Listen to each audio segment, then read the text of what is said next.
देखिए, समस्या सभी के जीवन में आता है और समस्या को सही तरीके से समझना और उसका सामना करना वही लोग करते हैं जिनके पास उसकी संपूर्ण जानकारी हो, यानी उनको पता हो कि आखिर एक तरह से क्या करना है। ठीक है, तो अगर आपको पता है क्या करना है तो आप आगे नेक्स्ट स्टेप ले सकते हैं। अब कहने का मतलब क्या है, आज जो एक तरह से विवाद का मुख्य कारण है, वो किसी प्रकार का विवाद हो, आप अगर कोई कानूनी सलाह लेना चाहते हैं, ठीक है, तो आपको करना कुछ नहीं है, आप कमेंट में जाकर अपना समस्या हमें बता सकते हैं। अब है कि जिनको अर्जेंट है, ये है कि ये तो ठीक है, सभी लोग समस्या जो है अपना लिखेंगे और मेरा प्रयास रहेगा कि जल्द से जल्द जो है उनके सवालों का जवाब देने का। लेकिन जिनको अर्जेंट है वो जाकर जो है, आप ज्वाइन बटन देख रहे हैं, ज्वाइन करके अपना समस्या हमें जो है एक तरह से भेज सकते हैं, या एक तरह से सुपर चैट के माध्यम से आप जो है अपना समस्या हमें भेज सकते हैं। मेरा जो रहेगा कि नहीं, जो एक तरह से लगेगा कि नहीं ये ज्वाइन करके आ रहे हैं, इसका मतलब इनको अर्जेंट है, जरूरत है। लेकिन ऐसा नहीं है कि और लोग जो आप ऐसे भी सवाल पूछेंगे तो आपके हम जवाब नहीं देने वाले, बिल्कुल जवाब देने वाले हैं। आपके कमेंट का रिप्लाई जो है हम वीडियो के माध्यम से करेंगे ताकि आप उसको सही तरीके से समझ पाएं। आज जो इनका सवाल है कि म्यूटेशन जल्द से जल्द कैसे होगा, क्या है कानूनी अधिकार, और ये कह रहे हैं कि दूसरी पार्टी ने जमीन का बंटवारा को लेकर आपत्ति डाला है, अभी तक जो है डेट ही मिल रहा है, क्या करें, म्यूटेशन जल्दी हो जाए। देखें, हम आपको बता दें और पहले भी बता चुके हैं कि जमीन खरीदने से पहले ये बात कंफर्म कर लें कि जमीन जो बेचने वाला है, ठीक है, बेचने वाला है, वह एक तरह से वाले के नाम जमीन होना चाहिए। सीधी सी बात है, अगर है तो आपके लिए आप समझ लें कि बेहद एक तरह से सही है। हाँ, अगर उनके पिता के भी नाम है तो उनके जो बच्चे हैं वो इस डॉक्यूमेंट पर आप उससे सपोर्ट करवा लें ताकि ये एक वैलिड डॉक्यूमेंट हो जाए। अब है कि यहाँ पर लेकिन जो समस्या है कि आखिर म्यूटेशन जल्द से जल्द कैसे होगा, क्या है। देखिए, म्यूटेशन का जो प्रोसेस होता है तो जो एक रेवेन्यू ऑफिसर हैं, जो एक तरह से कर्मचारी हैं, जो पटवारी हैं, उनके हाथों की बात है। और रही बात, उनको एक टाइम पीरियड दिया जाता है। अब अगर उन आपत्ति डाला है, वो भी इस बात को वेरीफाई करेंगे, उनको लगेगा कि नहीं वो आपत्ति फिजूल है, यानी अगर आपत्ति का कोई मतलब यहाँ पर नहीं बनता है, जमीन विक्रेता के नाम दर्ज है। देखें, अब बंटवारा करना है, क्या करना है, बंटवारा का क्या प्रक्रिया है, वो अलग नियम है।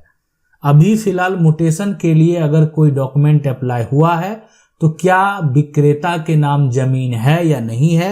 अगर विक्रेता के नाम जमीन है, आपका म्यूटेशन होगा। तो कहीं ना कहीं थोड़ा टाइम तो लग जाता है, और टाइम इसलिए लगता है कि बहुत सारे लोग म्यूटेशन के लिए अप्लाई करते हैं और वो सभी कार्य जो होते हैं वो सीक्वेंस वाइज होते हैं। तो मेन मुख्य कारण जो होता है टाइम लगने का वो यही होता है कि सभी का, आज आपका अप्लाई हुआ है तो इससे पहले जिनका अप्लाई हुआ उसका म्यूटेशन आपसे पहले होगा। ठीक है, आपसे पहले किया जाएगा ताकि एक सीक्वेंस वे में और उसको फॉलो किया जाता है। तो इसीलिए आपका जब भी टाइम आएगा, आपका जब भी नंबर आएगा तो आपका म्यूटेशन जो है वो होगा ही। रही बात, अगर कोई आपत्ति डाला है, अगर आपत्ति उसका जायज होगा तो आपका म्यूटेशन रिजेक्ट किया जाएगा। फिर आप अनुमंडल में जो है यहाँ पर आप क्या करेंगे, उस म्यूटेशन के रिजेक्शन का जो भी ऑर्डर है ना, उसका एक नकल आपको अंचल से निकालना होगा और फिर उससे संबंधित केस फाइल करनी होगी अनुमंडल में जो रेवेन्यू ऑफिसर है उनके पास, कि आपका म्यूटेशन क्यों रिजेक्ट किया गया, क्या कारण है, वो भी वेरीफाई करके देखेंगे।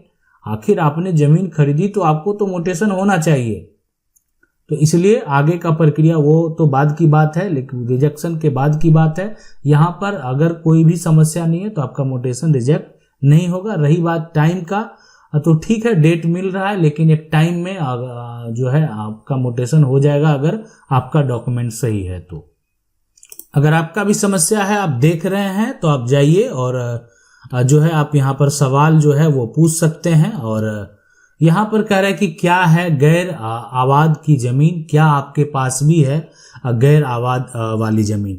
तो हम आपको बता दें, बहुत लोगों को ये समझ में नहीं आ रहा होगा कि आखिर गैर आबाद की जमीन होती क्या है।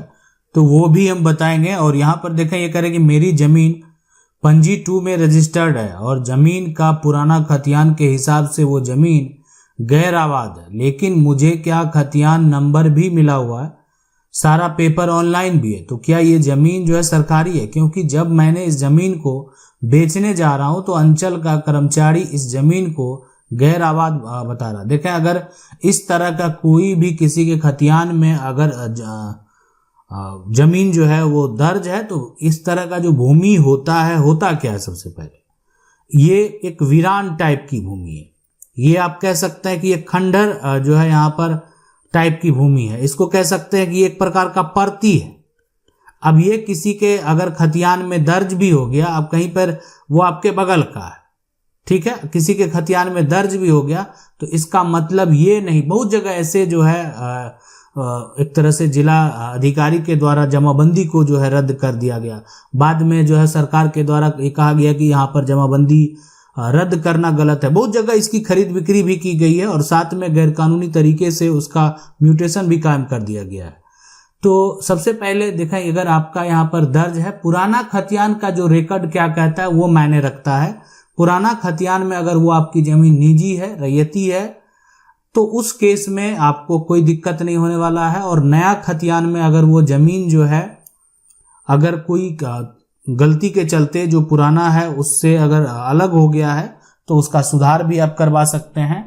लेकिन अगर आप बेचने जाएंगे, जमीन अगर गैर आबाद की है तो वो नहीं बिकेगी, अगर आपके राज्य में उस पर प्रतिबंध लगा हुआ है तो। अब है कि दादा की पैतृक संपत्ति, आप भी अपना समस्या अगर पूछना चाहते हैं तो आप जाकर जो है लाइव यहाँ पर जो है सुपर चैट में आप जाकर लिख सकते हैं, या आप ज्वाइन करके, आप देखें ज्वाइन है, ज्वाइन करके आप जो अपना समस्या है वो पूछ सकते हैं। आप ज्वाइन कर लीजिए अगर अर्जेंट में आपको जवाब चाहिए तो, नहीं तो आप ऐसे भी जाके अपना सवाल जो है वो पूछ सकते हैं। दादा की पैतृक संपत्ति को अपने नाम कैसे करें? अब है कि दादा की पैतृक संपत्ति है, अपने नाम करना है। ये कह रहे हैं कि नमस्कार सर, मेरा कहना है कि मेरे दादा की पैतृक संपत्ति मिली है, लेकिन मेरे दादाजी और दादी जी की मृत्यु हो गया है और उनका एक ही लड़का है, उनके नाम जो जमीन उनके नाम वो जमीन कैसे होगा, क्या करना होगा? लेकिन दाखिल खारिज मेरे दादाजी के पिता के भाई के नाम से हुआ है। देखें, ये सबसे बड़ी बात है कि दादा जो आपके हैं, दादा के जो पिता हैं, है ना, उनके जो भाई हैं, उनके नाम से दाखिल खारिज हुआ है। तो सबसे पहले तो एक वंशावली आपको बनाना चाहिए और जो भी आपके हिस्से की जमीन है वो एक उसका कागजात आप एक तैयार कर लें। और ये कागजात आप चाहें तो एक कोई निजी अमीन रख कर जो है उससे कागजात बनवा लें कि आपका जो हिस्सा है वो कहाँ से क्या है, इसलिए कि अमीन उसको मेजर करके जहाँ जरूरत पड़ेगा उसका पोजीशन भी डिक्लेयर कर देंगे। देखिए, दस्तावेज जब भी बनाए सही तरीके से बनाए, ठीक है। अब ये कागजात जो है और साथ में कोई निजी अमीन जो है आप संपर्क करेंगे, वो सारा रिपोर्ट तैयार कर देंगे। उसके बाद यहाँ पर जो है यहाँ वंशावली की जरूरत पड़ेगी, है ना। तो वंशावली इसलिए कि ताकि कितने उत्तराधिकारी हैं ये पता चल सके। उसके बाद एक डॉक्यूमेंट जो है, जो आपके राज्य में राज्य सरकार के द्वारा तय किया गया होगा कि आप 1000 के स्टाम्प पर अपने परिवार का, अपने संपत्ति को अलग करके उसको म्यूटेशन के लिए जो है यहाँ पर म्यूटेशन के लिए अप्लाई कर सकते हैं। बाद में इसको वेरीफाई किया जाएगा कि आप उस परिवार से बिलोंग करते हैं कि नहीं करते हैं, कि आप फर्जी डॉक्यूमेंट तैयार किए हैं, तो सारा कुछ देखा जाएगा। और सारा कुछ अगर सही पाया गया तो उसके बाद यानी आप जो म्यूटेशन के लिए अप्लाई किए थे तो आपकी प्रॉपर्टी दादा के नाम है, परदादा के नाम है, वो जिनके नाम पर आप ट्रांसफर कराना चाहते हैं। अब यहाँ पर अगर मान लेते हैं कि आप एक तरह से दादा के नाम संपत्ति है, तो अगर पिता जीवित हैं तो पिता का सपोर्ट होगा तभी जो उनके पोते हैं उनके नाम प्रॉपर्टी ट्रांसफर होगा। लेकिन पिता का अगर कोई प्रकार का सपोर्ट नहीं है तो डायरेक्ट पोते के नाम पर तो होगा नहीं तो फिर जो पिता हैं उनके नाम पर ट्रांसफर होगा। अब क्या है पैतृक मकान में आपके कानूनी अधिकार? आप भी समस्या से घिरे हुए हैं, जाएं यहाँ पर जो सवाल है वो कमेंट करके पूछ सकते हैं। अब यहाँ पर कह रहा है सर मैंने एक एडवाइस लेना है। पहले हम जलंधर रहते थे, मैरिड हूँ, मेरे पापा दादी के पास रहते थे। दादी में पहले हमें बुला लिया पटियाला में, कहती कि पापा को रोटी दो, संभालो, हिस्सा तुम्हारा, कागज भी तुम्हारे नाम कर दूंगी। अब वो जो है तो हम मान गए। अभी बोलती है कि मैंने हिस्सा नहीं देना है, कागज भी नहीं देती, बोलती निकल जाओ, लड़ती है और मेंटली टॉर्चर करती है। और एक तरह से घर जो है लाल लीकर वाला है और प्लीज कोई एडवाइस दो। देखें, अगर कोई भी जमीन उन्हीं के नाम से इशू हुआ है तो उसका मालिकाना हक उनके पास पूरा पूरा है। अब ये ज़मीन अगर मान लेते हैं कि अगर किसी के नाम से इशू हुआ है, अगर ये दादी के नाम से इशू हुआ है तो दादी का इस पर पूरा राइट है। दादी उससे उस घर में किसी को रहने दे सकती है, नहीं दे सकती है। अगर ये प्रॉपर्टी पूर्वज से ही प्राप्त है इनको, है ना, पहले से ही है, तब उसके बहुत सारे कंडीशन अलग होते हैं। लेकिन ये दादी को मान लेते जो भी है लाल लिकर वाला ही प्रॉपर्टी है या लाल लाल कार्ड पे मिला हुआ प्रॉपर्टी है, तो जो भी है, ठीक है, जो भी है, जैसा भी है, यहाँ पर अगर उन्हीं को व्यक्तिगत मिला हुआ तो उनका अधिकार है कि वो आपको दे या ना दे, ठीक है। लेकिन आप प्रयास करें कि समझ जाए और परिवार में जो है छोटे मोटे बात के चलते विवाद ना बढ़े। प्रयास करना है कि जो मेंटली अगर आप टॉर्चर हो रहे हैं तो उसको अपने आप को कैसे संभालना है। देखें, पहला प्रयास जो है, जब कहीं कहीं पारिवारिक टेंशन होता है ना, तो पहला प्रयास आपके जिम्मे है कि आप उसको संभाल सकते हैं या नहीं संभाल सकते। नहीं संभाल पाते हैं लोग तो मामला कहाँ चला जाता है, कानून में चला जाता है। यानी मामला कोर्ट में गया, उसके बाद जजमेंट जो आया उसके आधार पर जो कार्य होना है वो तो होगा ही। लेकिन पहला जो एक तरह से समझदार व्यक्ति है और समझने को तैयार है, उनको पहला प्रयास ये करना चाहिए कि अगर मेरा पारिवारिक विवाद है तो मैं उसको कैसे किसी तरह से सॉर्ट आउट कर लूं। सिर्फ सादा कागज पर लिखा है जमीन, और तो क्या है कानूनी अधिकार। ये कह रहे हैं सर मेरे पिताजी के नाना जी के सिर्फ एक बेटी थी, कोई बेटा नहीं था, है ना, और यहाँ पर आपने भांजे को कुछ जमीन एक तरह से दान में दे दी थी और एक पेपर पर यह लिखा गया था कि उन्होंने ये जगह अपने भांजे को दान में दे दी है। अपने अंगूठा भी लगा दिया था मगर रजिस्ट्री नहीं की थी, कब्जा भी दे दिया था। तो क्या जो है उस जगह को यहाँ पर जो है खाली करवा सकते हैं। देखें, मैं आपको बता दूं कि सबसे बड़ी बात है कि अगर कब्जा दे दिया गया है, कब्जा दे दिया गया, ठीक है, दे दिया गया, अब लिखा हुआ जो दस्तावेज है यहाँ पर लिखा हुआ जो है वो सादा कागज पर है। सादा कागज पर अगर लिखा हुआ है तो इसका मतलब है कि आखिर आज म्यूटेशन किसके नाम पर हुआ, क्या फर्जी म्यूटेशन हो गया या गलत तरीके से। तो आज अगर वो जो व्यक्ति जिन्होंने दिया है वो नहीं है, ठीक है, नानी जी नहीं है, या मान लेते हैं जो पिता एक तरह से नाना जी दिए हैं तो नाना जी नहीं है, तो जो भी नहीं है जिनके द्वारा दिया गया वो नहीं है इस दुनिया में, तो आज उनके उत्तराधिकारी, उनकी अगर जो बेटी है वो चैलेंज कर सकती हैं, वो दावा कर सकती हैं, ठीक है, उनके देने से। इसलिए कि जो सामने वाला व्यक्ति है उसके पास अगर बात करें कि कागजात में वो कमजोर है, उसके पास जो कागजात हैं वो सही नहीं है ना। इसलिए कि हम सादा कागज जो है, सादा कागज जो एक तरह से कोर्ट में उससे हम कोई चैलेंज नहीं कर सकते, ठीक है।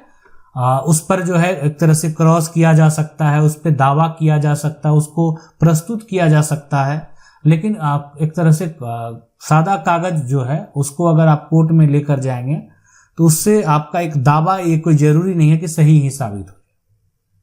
अब है कि 1905 के नक्शे में मेरा जमीन है और 1962 के नक्शे में किसी और का है, ठीक है। अब होता है कि मान लेते हैं कि ये जमीन का इस तरह का टुकड़ा था, ठीक है, बाद में इसको इस टुकड़ा को फिर ये भी टुकड़ा ऐसे ही रह गया, तो अब ये आ गया 1962 में और किसी का और टुकड़ा होगा वो भी ऐड कर दिया और साथ में 1905 का ये जो टुकड़ा है। अब ये 1905 का जो टुकड़ा है, 1905 का टुकड़ा जिसके नाम दर्ज है, जिसके नाम एक तरह से दर्ज है ना, तो वही क्या है इसका असली मालिक है। अब ये 1962 में दूसरे यहाँ पर जो है दूसरे के नाम दर्ज हो गया, नाम जो है यहाँ पर दर्ज हो गया। तो अब क्या करना पड़ेगा, जो 1905 का आपका डॉक्यूमेंट है, जमीन का कागजात है, उसके आधार पर आपको सिविल कोर्ट में, है ना, सिविल कोर्ट में जो है केस फाइल करनी पड़ेगी। यानी सिविल सूट आपको फाइल करना है सिविल कोर्ट में, और आपको पुराना दस्तावेज का एक आधार देना है कि ये जमीन मेरी है और पहले मेरा था, और किसी कारणवश जो सर्वे अधिकारी हैं, सर्वे के कर्मचारी हैं, जो एक सर्वेक्षण किया गया तो उसमें जमीन जो है वो दूसरे व्यक्ति के नाम से चला गया है, तो कृपया जो है उस व्यक्ति के पास उस जमीन उस व्यक्ति से पूछा जाए कि आखिर वो जमीन उसके पास कैसे है, क्यों है, किस आधार पे उसके नाम वो ट्रांसफर हुआ है। तो अगर उस व्यक्ति के पास कोई भी ऐसा सबूत नहीं है, कोई ऐसा रजिस्टर्ड डॉक्यूमेंट नहीं है जिसको वो दिखा सके, तो वो संपत्ति को कभी हासिल नहीं कर पाएगा।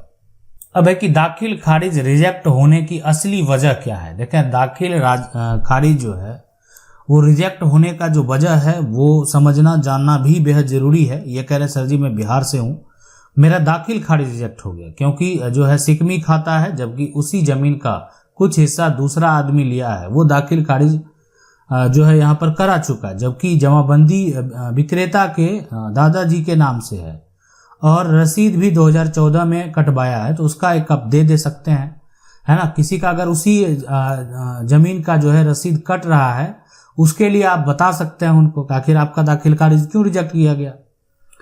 तो जबकि जमीन देखें, जमीन जो है जमीन का दाखिल खारिज रिजेक्ट होने का मान लेते, जैसे यहाँ पर किसी का सिकमी, यहाँ पर जैसे इन्होंने किया कि सिकमी खाता है ना, तो सिकमी खाता की जमीन है, आपको गैर मजरूआ जमीन को अगर एक तरह से बेच देगा तो उसका तो रिजेक्ट होगा ही।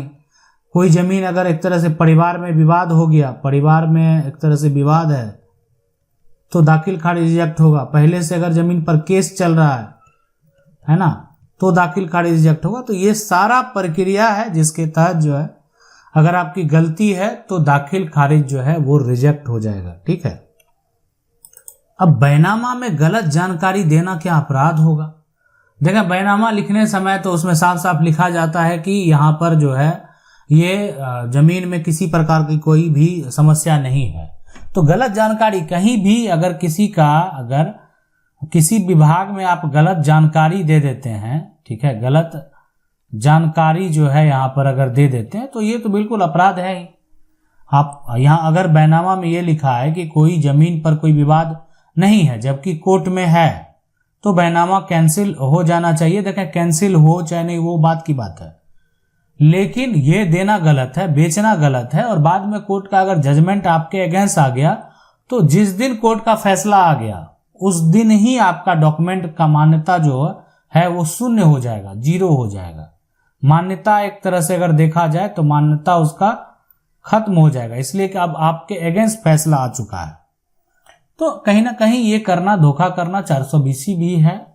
और रही बात की इसलिए कि अगर इस बात को हम स्पष्ट कर रहे हैं कि विवाद नहीं है, लेकिन फिर भी हमको पता है हम उसी केस में पहल कर रहे हैं, तो ये करना गलत है। अब है कि धारा 144 कब तक मान्य रहता है। तो देखें, धारा 144 की अगर मान्यता की बात करें ना, तो ये अब है कि थाना से भी होता है। क्या इसकी वैलिडिटी आजीवन रहता है? बिल्कुल नहीं।